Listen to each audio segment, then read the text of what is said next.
Flash theatre TV நேயர்களுக்கு அன்பு வணக்கங்கள். முதலமைச்சர் விஜய் என்று தான் நடிக்கும் படத்தில் டைட்டில் போட விரும்பினார். இன்று வெளியாகியுள்ள ஜனநாயகன் படத்தில் அந்த ஆசையை நிறைவேற்றி கொண்டார். ஜனநாயகனில் முதலமைச்சர் என்கிற வார்த்தை இருக்கிறது. ஆனால் அவர் வகிக்கும் முதலமைச்சரில் அரசியல் ஜனநாயகம் இருக்கிறதா என்பதை அன்றாடம் நடக்கும் போராட்டங்கள் கேள்விக்குறியாக்குகின்றன. தான் அரசமைக்க மெஜாரிட்டி இல்லாமல் 10 எம்எல்ஏக்களை திமுக வாக்கு பெற்ற கட்சிகளிடமிருந்து இரவலாக பெற்று ஆட்சி நடத்தி கொண்டிருக்கிறார் விஜய். அவர் நடிக்கும் கடைசி படம் கில்லி மாதிரி நச்சு நிற்க வேணாமா?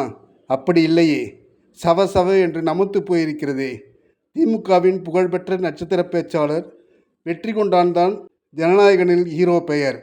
அதை கூட திமுகவிடம் இரவல் பெற்றுதான் வைக்க வேண்டுமா என்று பேச ஆரம்பித்து விட்டனர். படத்தின் ஆரம்பமே காதில் பூ சுற்ற ஆரம்பித்து விடுகின்றனர். போலீஸ் ஸ்டேஷனில் இன்ஸ்பெக்டர் நிழல் ரவி தனது ஹையர் ஆஃபீஸர் கௌதம் வாசுதேவ மேனனுக்கு ஃபோன் செய்து ஒரு ரவுடி கேங் சரண்டராக வந்திருக்கின்றனர் என்கின்றார். அவர்களை குறிப்பிட்ட ஒரு செல்லில் அடைத்து விட்டதாக சொல்கிறார். அங்கே வேறு யார் இருக்கிறார்கள் என்று கேட்கும்போதே அங்கு இருக்கும் தொழிலதிபரை கொலை செய்ய திட்டமிட்டு தான் அந்த கேங் சரண்டராகியிருக்கிறது என்பது கௌதம் மேனனுக்கு தெரிகிறது. பதறுகிறார். ஆனால் நிழல் ரவி கூலாக அங்கு தளபதி இருக்கிறார், அவர் பார்த்துக்குவார் என்கிறார்.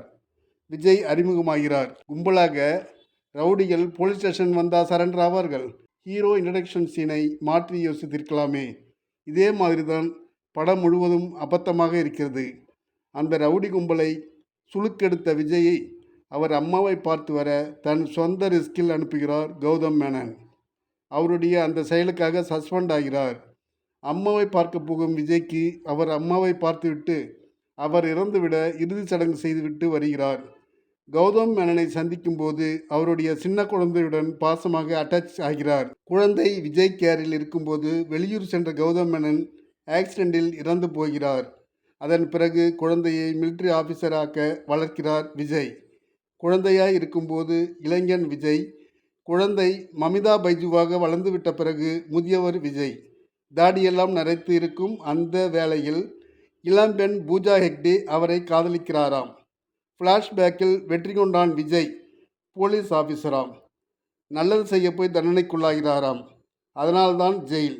அதே சமயம் இன்னொரு போலீஸ் ஆஃபீஸர் பாபி தியோல் நாட்டுக்கு கெட்டது செய்ய அண்டை நாடுகளுடன் தொடர்பில் இருக்கும் படுபயங்கர வில்லன்.